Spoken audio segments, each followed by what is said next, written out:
Selamat datang di kelas kimia Bu Laila. Jadi hari ini kita akan belajar mengenal alat-alat kimia. Ya, sekarang Bu Laila menggunakan jas lab. Ini adalah peralatan wajib ketika kalian praktikum di lab. Oke, kita mulai ya. Yang pertama adalah gelas kimia atau beker gelas ya. Beker gelas itu fungsinya untuk menampung larutan ya dalam jumlah tertentu. Jadi ini ada beker gelas yang hanya 100 ml ya, yang ini 250 dan yang ini sampai 1000 ml. Jadi ini fungsinya untuk mengukur untuk menampung larutan. Bisa untuk mengukur Bu? Bisa, tapi ini tidak terlalu valid. Jadi kalau kalian ingin yang valid, kalian bisa menggunakan gelas ukur ya. Ada ukurannya juga. Ada yang 10 mili, ada yang 25 mili dan ada yang sampai 250 mili ya. Terlihat dari adanya garis-garis ukuran ini menunjukkan bahwa dia itu sangat valid ya. Nah, balikan ya. Ya kan? Oke, dan Bu Laila akan mengajari kalian cara untuk mengukur ya. Jadi mengukur itu tidak sembarangan ya. Mengukur itu untuk mengukur larutan menggunakan gelas ukur ya. Kita harus melihat lapisan cekung yang terbawah ya. Ketika kita mengambil larutan, kita menggunakan namanya pipet tetes seperti ini ya. Cara menggunakannya ada karetnya. Ini kalian tekan dengan ibu jari dan telunjuk. Kalian masukkan, kalian lepas, angkat ini. Seperti ini ya, ini yang tiganya buat taruh di sini untuk menahan. Nah, ini tidak akan jatuh kan. Lalu baru dimasukkan ke sini ya. Ditekan karetnya. Nah, atas ya.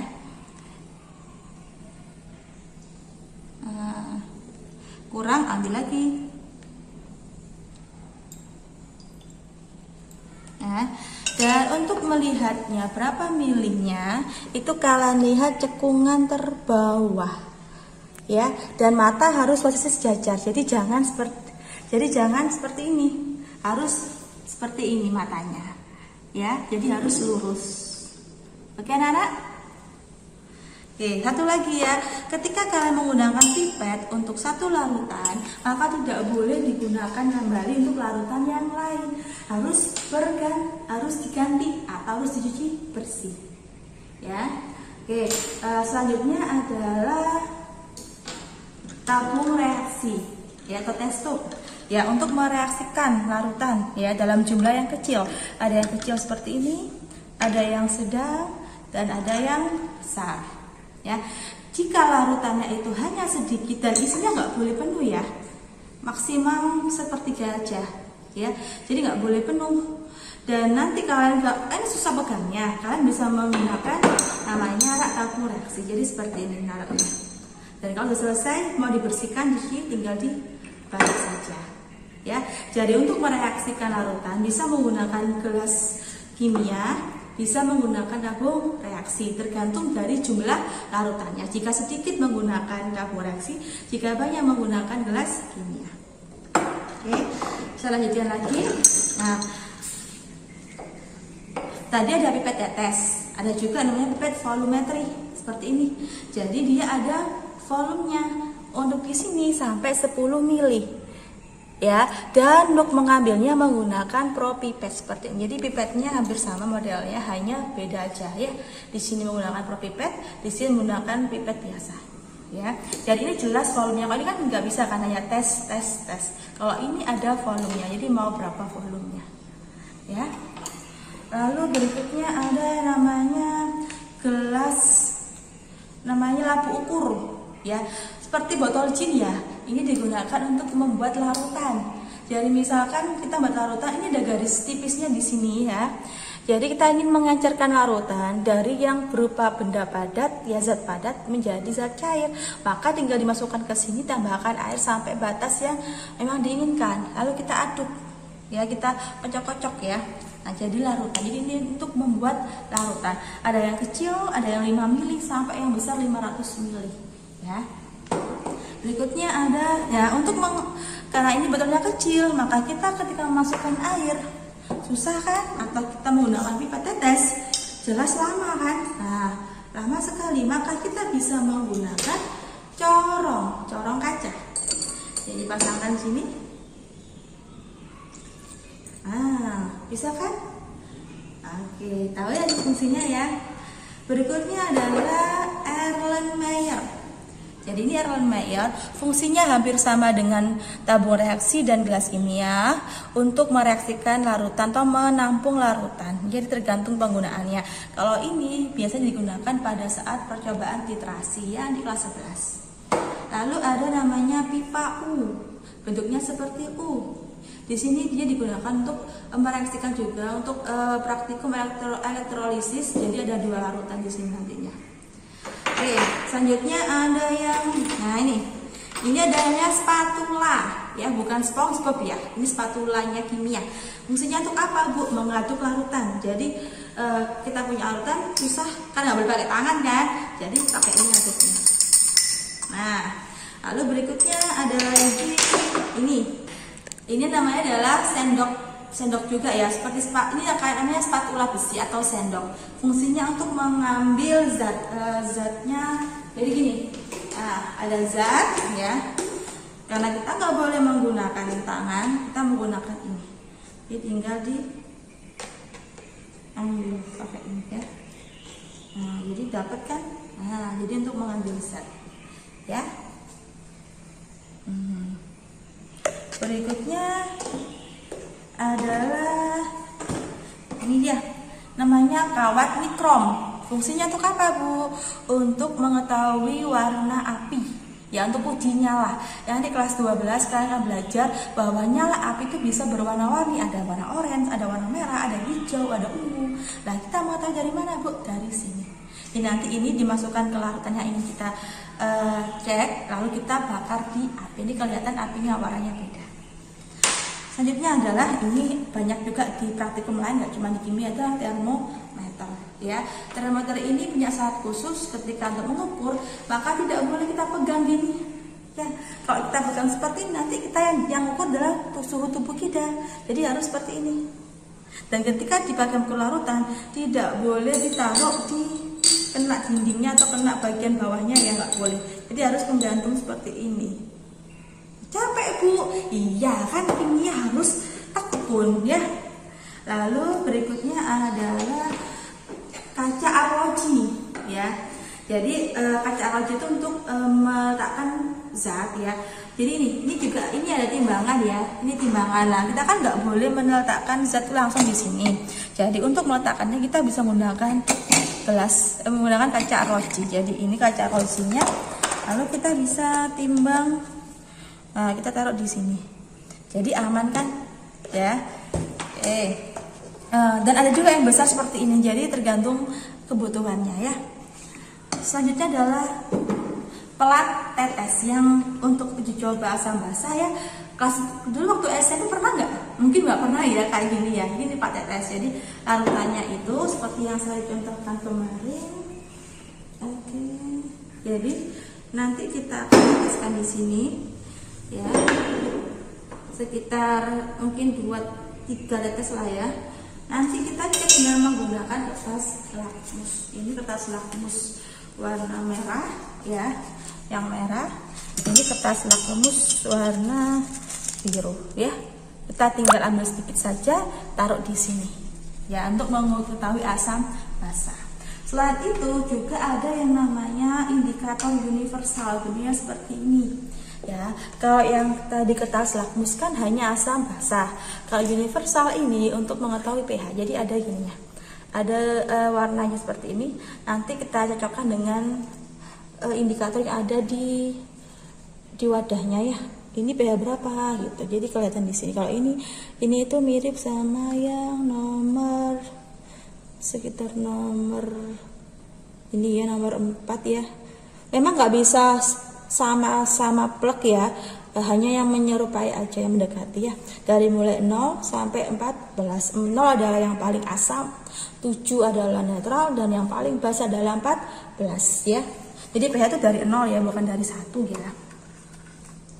Oke, lanjut berikutnya adalah ini adalah wadah porselen lagi. Tadi kan ada plat tetes. Ini ada namanya cawan penguapan. Untuk apa penguapan ini? Untuk menguapkan. Jadi kalau kita ingin menguapkan suatu zat ya larutan yang mengandung zat padat, kita bisa menguapkan dengan ini. Kita letakkan, kita panaskan ya. Ya, ini sekalian juga di sini ada yang namanya ini peralatan untuk memanaskan ya. Ada pembakar spiritus, ada kaki 3 ya, sama ada kawat kasa. Jadi seperti ini. Harus segitiga ya. Nah, ini taruh di sini. Nah, jadi seperti ini. Dan ketika ini menguapkan, taruh aja di sini. Lalu biar bisa menguap, tutup. Jadi kalian harus menutupnya menggunakan kaca arloji ya. Ini enggak cukup ini. Nah, ya. Oke. Atau kalau kalian ingin memanaskan larutan, juga bisa menggunakan ini. Nah, ya, biar cepat mendidih, tutup aja dengan kaca arloji. Ya, seperti ini. Lalu berikutnya adalah berikutnya adalah ini ya. Oh ya, ketika kalian ingin mematikan api di pembakar spiritus, jangan ditiup. Susah ditiup. Maka dengan tutupnya, memang tutupnya. Nah, sulapan kan? Nah, oke, gitu ya. Lalu berikutnya adalah yang namanya mortar dan alu atau alu pempang untuk ulek-ulek ya. Jadi kalau kalian lihat di apotek ada apoteker membuat obat pakai ini kuat ya, jadi nggak akan pecah selama kamu banting, pasti nggak akan pecah ya. Selanjutnya adalah ini namanya kalorimeter. Jadi ini digunakan pada praktikum kelas 11 termokimia nantinya ya. Jadi untuk mengukur suhu dari larutan ya. Ada lubang di sini untuk tempatnya termometer. Oke. Ya. Selanjutnya adalah stopwatch ya. Karena kita juga butuh mengukur waktu kan, jadi stopwatch. Pergerakan stopwatchnya. Nah, usahakan kalau memang tidak ada stopwatch pakai HP ya, pakai jam tangan. Tapi kan kalau memang ada stopwatch pakai stopwatch aja. Dimatikan. Nah, kembali lagi. Berikutnya adalah ini. Nah, penjepit kayu. Penting sekali ini. Kenapa Bu penjepit kayu? Untuk mengambil benda-benda yang panas. Jadi, ketika kita memanaskan sesuatu, ini saya nyalakan lagi. Ya, panaskan gini. Masa kalau pegangin gini ngambilnya kan panas, bahaya. Maka menggunakan penjepit. Selesai. Ya kan?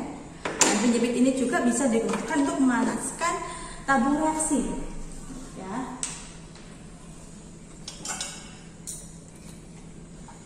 Ya. Memanaskan tabung reaksi ada aturannya, nggak boleh sembarangan ya. Kamu nggak boleh menghadap ke dirimu sendiri, jadi harus nggak boleh gini, harus miring, dan nggak boleh di sini aja, jadi harus bergerak ya. Jadi harus bergerak ke sini. Nah, ini cara memanaskannya. Dan mulut tabung nggak boleh menghadap ke siapapun, nggak boleh menghadap ke saya atau ke teman, harus ke yang kosong. Di sini kan kosong, jadi saya hadapkan ke sini. Nah, kita gerakkan kayak gini. Fungsinya apa? Harus digerakkan supaya dia apinya tidak di satu titik, sehingga nantinya ini bisa pecah ya. Jadi harus bergerak gini. Nah, ini sudah mulai ada muncul, sudah mulai mendidih ya. Nah, ya kan?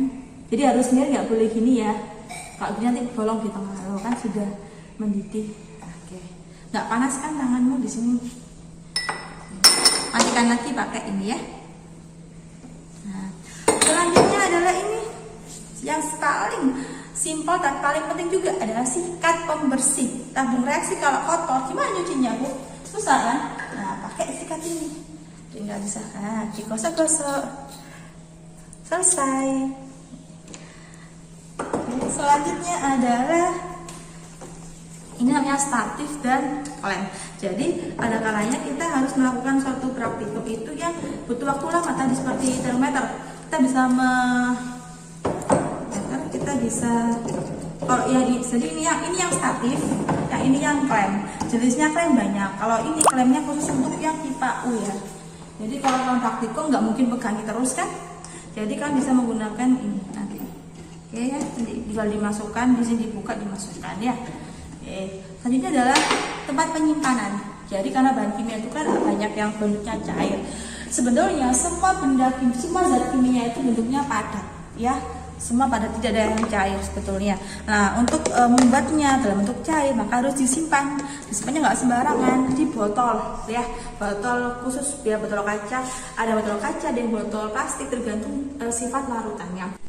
Jadi ada dua jenis warna botol. Pada botol gelap dan terang. Kalau untuk zat atau larutan yang bereaksi dengan panas, maka dia harus disimpan di botol gelap seperti ini. Tapi kalau zatnya atau larutannya tidak bereaksi dengan panas, menggunakan botol ini. Begitu juga dengan tutupnya. Jadi tutup itu ada yang tutup dari plastik, ada dari kaca seperti ini, ada yang tutup dari gabus, tergantung dari jenis larutannya. Jika dia seperti NaOH, dia bisa mengoksidasi. Kalau ditaruh di tempat yang buat tutup yang seperti ini, maka dia akan berkerak, susah dibuka. Nanti harus disimpan di yang tutupnya plastik. Atau ada juga botol indikator. Jadi botol untuk indikator. Jadi ini botolnya ada tetesannya, ada pipetnya di botol tetes, ya. Nah, jadi kalian nggak perlu ambil lagi pipet.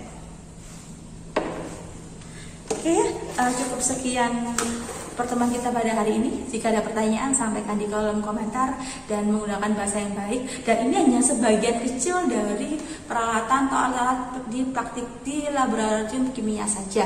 Sebenarnya masih banyak sekali, tapi yang kita gunakan hanya sebagian ini saja. Oke, selamat belajar ya.